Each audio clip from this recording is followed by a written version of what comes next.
Hello guys, welcome back to Mallu ghost hunter. Mallu ghost ഹണ്ടറിൻ്റെ ഏറ്റവും പുതിയ എപ്പിസോഡിലേക്ക് എല്ലാവർക്കും സ്വാഗതം. എനിക്കറിയാം, ഞാൻ ഒരുപാട് നാളുകൾക്ക് ശേഷമാണ് ഇപ്പോൾ വീഡിയോ ചെയ്യുന്നതെന്ന്.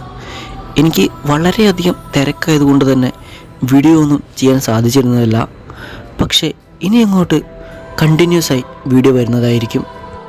എൻ്റെ വീഡിയോസ് ഒന്നും കാണാത്തതുകൊണ്ട് തന്നെ ഒരുപാട് പേര് എനിക്ക് മെസ്സേജ് അയച്ചിരുന്നു. എല്ലാവരോടും ഒരു സോറി പറഞ്ഞുകൊണ്ട് തന്നെ നമുക്ക് വീഡിയോ ആരംഭിക്കാം. എപ്പോഴത്തെയും പോലെ തന്നെ റിയൽ ലൈഫിൽ നടന്നൊരു പ്രേത അനുഭവം തന്നെയാണ് ഇന്നും എനിക്ക് നിങ്ങളോട് പറയാനുള്ളത്. ഈ ഒരു അനുഭവം പങ്കുവച്ച സുഹൃത്തിൻ്റെ പേരോ ആ ഒരു സ്ഥലത്തിൻ്റെ പേരോ ഒരിക്കലും വെളിപ്പെടുത്തരുതെന്ന് ആ ഒരു സുഹൃത്തിനോട് പ്രത്യേകം പറഞ്ഞിരുന്നു. അതുകൊണ്ട് തന്നെ ആ ഒരു സുഹൃത്തിൻ്റെ പേരോ ഈ ഒരു സംഭവം നടന്ന സ്ഥലത്തിൻ്റെ യഥാർത്ഥ പേരോ ഞാനിവിടെ പറയുന്നില്ല. ഈ ഒരു അനുഭവം കേൾക്കുമ്പോൾ നിങ്ങളുടെ ഉള്ളിൽ ഒരുപാട് ഭയമുണ്ടാകും. തനിച്ച് എവിടെയെങ്കിലും പോയിരിക്കാൻ നിങ്ങൾ ഒരുപാട് ഭയപ്പെടും. ഈ ഒരു അനുഭവം പങ്കുവച്ച സുഹൃത്തിനെ നമുക്ക് മനു എന്ന് വിളിക്കാം. മനു താമസിക്കുന്നത് തൃശ്ശൂർ ജില്ലയിലാണ്. തൃശ്ശൂർ ജില്ലയിലെ ഒരു പ്രധാനപ്പെട്ട സ്ഥലത്താണ് താമസിക്കുന്നത്. ആ ഒരു സ്ഥലത്തിൻ്റെ കൃത്യമായ ലൊക്കേഷൻ ഞാനവിടെ പറയാൻ ആഗ്രഹിക്കുന്നില്ല. മനു താമസിക്കുന്നത് ഒരു ഫ്ലാറ്റിലാണ്. അച്ഛനും അമ്മയും ഒരു ചേച്ചിയുമുണ്ട് മനുവിന്. ഈ ഒരു സംഭവം നടക്കുന്ന സമയത്ത് മനു +2 പഠിക്കുന്നത്. ആ സമയത്ത് ചേച്ചി ഡിഗ്രി ഫൈനൽ ഇയർ ആയിരുന്നു. ഇവർ താമസിക്കുന്ന ഈ ഒരു ഫ്ലാറ്റിൽ 2 ബെഡ്റൂമും ഒരു കിച്ചണും ഒരു ചെറിയ ഹോളുമാണുള്ളത്. മനുവും അവൻ്റെ ചേച്ചിയും ഒരു മുറിയിൽ തന്നെയായിരുന്നു. മറ്റേ മുറിയിൽ അച്ഛനും അമ്മയും. ഫൈനൽ ഇയർ ആയതുകൊണ്ട് ചേച്ചിയെ ശല്യം ചെയ്യണ്ട എന്ന് വിചാരിച്ച് രാത്രിയിൽ അവൻ പുറത്തു പോയിരിക്കും. ഉറങ്ങാറാകുമ്പോഴാണ് വീട്ടിൽ വരാറ്. അതുവരെ പുറത്ത് എവിടെയെങ്കിലും പോയിരുന്ന് ഫോണിലെല്ലാം നോക്കി കുറേ കഴിഞ്ഞാണ് അവൻ വരാറ്. മിക്കപ്പോഴും അവൻ താഴെ കാർ പാർക്കിങ്ങിൽ കുറച്ച് ചെയറുകൾ ഇട്ടിട്ടുണ്ട്. അവിടെ ഇരുന്ന് സമയം ചിലവഴിച്ചതിന് ശേഷമാണ് മുകളിൽ വരാറ്. അവനവിടെ അധികം കൂട്ടുകാരൊന്നുമില്ല. അവൻ്റെ സ്കൂളിലെ കൂട്ടുകാരെല്ലാം മറ്റ് സ്ഥലങ്ങളിൽ നിന്നാണ് വരുന്നത്. ഈ ഫ്ലാറ്റിൽ അവനറിയാവുന്ന ആൾക്കാർ വളരെ കുറവായിരുന്നു. അതുകൊണ്ട് ഭക്ഷണം കഴിച്ച് അവന് ചെയ്യാനുള്ളതെല്ലാം ചെയ്തതിന് ശേഷം അവൻ താഴെ വരും. എന്നിട്ട് ഏകദേശം 10 മണി 11 മണി ആകുമ്പോഴേക്കുമാണ് അവൻ റൂമിൽ പോയിരുന്നത്. അങ്ങനെ ഒരു ദിവസം ഇവൻ താഴെ പോകാതെ ആ ഒരു ഫ്ലാറ്റിൻ്റെ സ്റ്റെയർകേഴ്സിൻ്റെ അവിടെ ഇരുന്ന് കുറച്ചു നേരം ഫോൺ നോക്കിക്കൊണ്ടിരുന്നു. ഫ്ലാറ്റുകളിലെല്ലാം താമസിക്കുന്നവർക്കറിയാം, ഫ്ലാറ്റുകളിലെ സ്റ്റെയർകേഴ്സിൻ്റെ ഏരിയയിൽ പോയി ചെറുതായി ഒന്ന് സംസാരിച്ചാൽ പോലും കുറച്ച് ബേസിലാണ് ആ ശബ്ദം കേൾക്കുക. ചെറിയ ശബ്ദം പോലും കുറച്ച് വലിയ രീതിയിലായിരിക്കും കേൾക്കുക. കുറച്ചു നേരം അവിടെ ഇരുന്നപ്പോഴേക്കും മനുവിന് വല്ലാത്തൊരു ദുർഗന്ധം അനുഭവപ്പെട്ടു. എന്തോ ചത്തു ചീഞ്ഞ ഒരു മണം. അവൻ ഇരുന്നിടത്തു നിന്നും കുറച്ചുകൂടി മുകളിലേക്ക് പോയിരുന്നു. അപ്പോൾ ആ ഒരു സ്മെല്ലിന് കുറച്ച് ശമനമുണ്ടായിരുന്നു. കുറച്ചു നേരത്തിന് ശേഷം അവൻ്റെ അടുത്ത് ആരോ ഇരിക്കുന്ന പോലത്തെ ഒരു ഫീലിംഗ് അവൻ അനുഭവപ്പെട്ടു. അവനിരിക്കുന്ന ആ ഒരു ഏരിയ മൊത്തം വല്ലാത്തൊരു തണുപ്പ് അനുഭവപ്പെട്ടു. മാത്രമല്ല അവൻ്റെ ശരീരമാകെ കോരിത്തെരിച്ച് രോമമെല്ലാം എണീറ്റ് നിൽക്കാൻ തുടങ്ങി. അപ്പോഴേക്കും അവന് വല്ലാത്തൊരു നെഗറ്റീവ് ഫീലിംഗ് അനുഭവപ്പെട്ടു തുടങ്ങി. എങ്കിലും അതൊന്നും വലിയ കാര്യമാക്കാതെ കുറച്ചു നേരം കൂടി അവൻ അവിടെ തന്നെ ഇരുന്നു. അപ്പോഴാണ് സ്റ്റെപ്പിന് താഴെ നിന്നും ആരോ കരയുന്നൊരു ശബ്ദം അവന് കേൾക്കുന്നത്. ആ സ്റ്റെയർകേഴ്സ് ഏരിയ ആയതുകൊണ്ട് തന്നെ ചെറിയ ശബ്ദം പോലും വളരെ വലുതായാണ് കേൾക്കുക. ആ ഒരു ശബ്ദം അവൻ്റെ ചെവിയിൽ വല്ലാതെ മുഴങ്ങി കേട്ടു. ആ ഒരു ശബ്ദം കേട്ടപ്പോൾ അവൻ്റെ ഉള്ളിൽ വല്ലാതൊരു ഭയം ഉണ്ടായില്ല. കാരണം ആ ഒരു കരയുന്ന ശബ്ദം ഒരു ആൺകുട്ടിയുടേതായിരുന്നു. ആരാണ് ഈ സമയത്ത് കരയുന്നതെന്നറിയാൻ അവൻ പതുക്കെ സ്റ്റെപ്പ് ഇറങ്ങി താഴേക്കെത്തി. താഴെ ആ ഒരു ശബ്ദം കേട്ട സ്ഥലത്തെത്തിയപ്പോൾ അവിടെ ആരെയും തന്നെ കാണാനില്ല. അവൻ പതുക്കെ മുകളിലേക്ക് കയറാൻ നിന്നപ്പോഴാണ് മുകളിൽ നിന്നും വീണ്ടും ആ ഒരു കരച്ചിൽ കേൾക്കുന്നത്. ഇത് കേട്ടപ്പോൾ അവനുള്ളിൽ ചെറിയൊരു ഭയമുണ്ടായി. അവൻ മുകളിലേക്ക് നോക്കിയപ്പോൾ ഒരു ആൺകുട്ടിയുടെ നിഴൽ രൂപം അവൻ അവിടെ കണ്ടു. അപ്പോൾ അവിടെ ആരോ ഉണ്ടെന്ന് അവന് മനസ്സിലായി.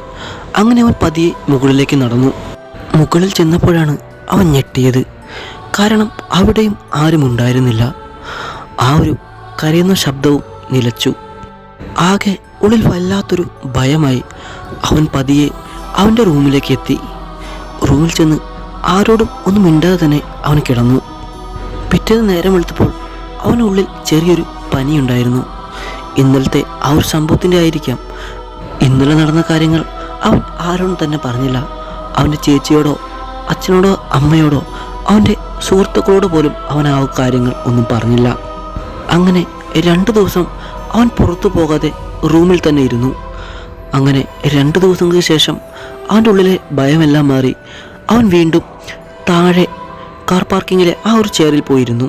സ്റ്റെയർ കേസിൻ്റെ അവിടെയാണല്ലോ പ്രോബ്ലം, ഇവിടെ പ്രശ്നങ്ങളൊന്നുമില്ല എന്ന് വിചാരിച്ച് അവൻ സ്വസ്ഥമായി അവിടെ ഇരുന്ന് ഫോണും നോക്കിക്കൊണ്ടിരുന്നു. അങ്ങനെ ഫോണും നോക്കി അവൻ സമയം പോയതറിഞ്ഞില്ല. അതിനുശേഷം റൂമിലേക്ക് പോകാനായി ലിഫ്റ്റിൻ്റെ അവിടെ എത്തിയപ്പോഴാണ് ലിഫ്റ്റ് കംപ്ലൈൻ്റ് ആയത്. ആ ഒരു അപ്പാർട്ട്മെൻറ്റിൽ ആകെ ഒരു ലിഫ്റ്റേ ഉള്ളൂ. അത് ഇടയ്ക്ക് ഇതുപോലെ പണി തരാറുണ്ട്. അത്തരം സാഹചര്യങ്ങളിൽ സ്റ്റെയർ കേസ് വഴിയാണ് അവർ മുകളിലേക്ക് പോകുന്നത്. മനുവിൻ്റെ റൂം എന്ന് പറയുന്നത് 3ാമത്തെ നിലയിലാണ്. അപ്പോൾ താഴെ നിന്നും 3ാമത്തെ നില വരെ സ്റ്റെയർ കേസിലൂടെ അവന് പോകേണ്ടതുണ്ട്. അപ്പോൾ അവൻ്റെ ഉള്ളിൽ വല്ലാത്തൊരു ഭയമാണ് ഉണ്ടായത്. കാരണം അന്നുണ്ടായ ആ ഒരു സംഭവം അവൻ്റെ മനസ്സിലേക്ക് വന്നു. പക്ഷേ അവൻ ധൈര്യം സംഭരിച്ച് മുകളിലേക്ക് കയറി. മുകളിൽ കയറി അവൻ്റെ 3ാമത്തെ നില എത്തിയപ്പോഴാണ് താഴെ നിന്നും ആരോ കൈകുട്ടി വിളിക്കുന്നതായി അവന് തോന്നിയത്. തോന്നലാണോ അത് ശരിക്കും ആരെങ്കിലും കൈകുട്ടി വിളിക്കുന്നുണ്ടോ എന്നറിയാൻ വേണ്ടി അവനൊന്ന് തിരിഞ്ഞു നോക്കി. തിരിഞ്ഞ് താഴേക്ക് നോക്കിയപ്പോഴാണ് അവനൊരു വല്ലാത്ത കാഴ്ച കാണുന്നത്. താഴെ സ്റ്റെയർ കേസിൽ ഒരു ഇരുണ്ട രൂപം. ആ ഒരു രൂപം അവനെ വല്ലാതെ തുറിച്ചു നോക്കുന്നുണ്ട്. മാത്രമല്ല ആ ഭാഗത്ത് വല്ലാത്ത തണുപ്പും ദുർഗന്ധവും അവന് നന്നായി ഫീൽ ചെയ്യുന്നുണ്ടായിരുന്നു. അതേസമയം അവൻ്റെ കയ്യിലെയും കാലിലുമെല്ലാം രോമം എണീറ്റ് നിന്നു. പതിയെ ആ ഒരു രൂപം താഴെ നിന്നും മുകളിലേക്ക് പതിയെ വരുന്നുണ്ടായിരുന്നു. അതും ഒരു മനുഷ്യൻ സ്റ്റെപ്പ് കയറി വരുന്നത് പോലെയല്ല, മറിച്ച് എന്തോ ഒഴുകി വരുന്നത് പോലെ പതിയെ ആ ഒരു രൂപം മുകളിലേക്ക് വന്നു. ഈ ഒരു രൂപം അടുത്തെത്താറായപ്പോഴേക്കും മനുവിൻ്റെ സകല കൺട്രോൾ നഷ്ടപ്പെട്ട് അവൻ തല കറങ്ങി താഴെ വീണു. പിന്നീട് ബോധം വരുമ്പോൾ അവൻ വീട്ടിനുള്ളിലാണ്. നടന്ന കാര്യങ്ങളെല്ലാം അച്ഛനും അമ്മയും ചേച്ചിയും മാറി മാറി ചോദിച്ചിട്ടും അവനൊന്നും തന്നെ പറഞ്ഞില്ല. നേരം വൈകിയിട്ടും മനുവിനെ കാണാത്തതുകൊണ്ട് അവർ അന്വേഷിച്ച് തിരക്കി ഇറങ്ങിയപ്പോഴാണ് സ്റ്റെയർ കേസിൽ അവൻ തല കറങ്ങി വീണ് കിടക്കുന്നത് കണ്ടത്. അവിടെ നിന്നും മനുവിനെ റൂമിൽ കൊണ്ട് കിടത്തിയപ്പോൾ അവൻ്റെ ദേഹമെല്ലാം വെളുത്ത് ആകെ വരണ്ട ഒരു അവസ്ഥയിലായിരുന്നു. നമ്മുടെ കൈയെല്ലാം ഐസിൽ വെച്ച് കഴിഞ്ഞാൽ മരവിച്ച് ചുളിയും.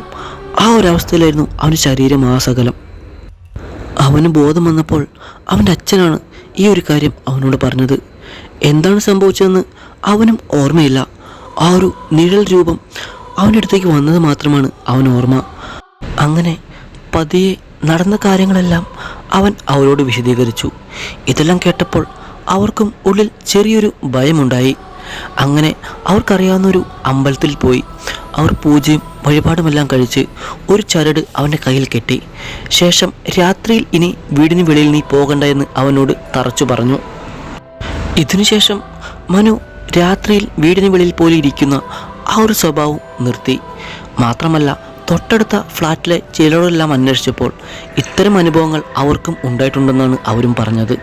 പിന്നെ ഈ ഒരു കാലഘട്ടത്തിൽ ഇതൊന്നും ആരും വിശ്വസിക്കില്ലല്ലോ എന്നോർത്ത് അവരാരും ആരോടും അത് പരസ്പരം പങ്കുവച്ചിരുന്നില്ല.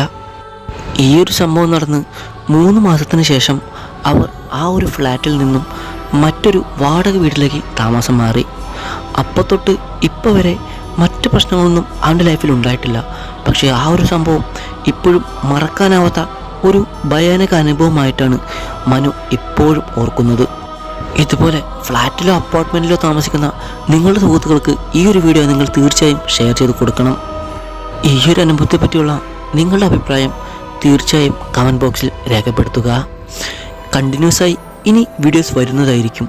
ഇത്തരം അനുഭവങ്ങൾ നിങ്ങൾക്കും ഞാനുമായി പങ്കുവയ്ക്കണമെന്നുണ്ടെങ്കിൽ താഴെ ഡിസ്ക്രിപ്ഷനിൽ കാണുന്ന എൻ്റെ ഇൻസ്റ്റാ ID വഴി നിങ്ങൾക്കും നിങ്ങളുടെ അനുഭവം പങ്കുവയ്ക്കാവുന്നതാണ്. നിങ്ങൾ ഇതുവരെ ഈ ചാനൽ സബ്സ്ക്രൈബ് ചെയ്തിട്ടില്ലെങ്കിൽ താഴെ കാണുന്ന സബ്സ്ക്രൈബ് ആൻഡ് ബെൽ ബട്ടൺ ഉടനെ തന്നെ എനേബിൾ ചെയ്യുക. അടുത്തൊരു ഭയാനകമായൊരു അനുഭവമായി നമുക്ക് വീണ്ടും കാണാം.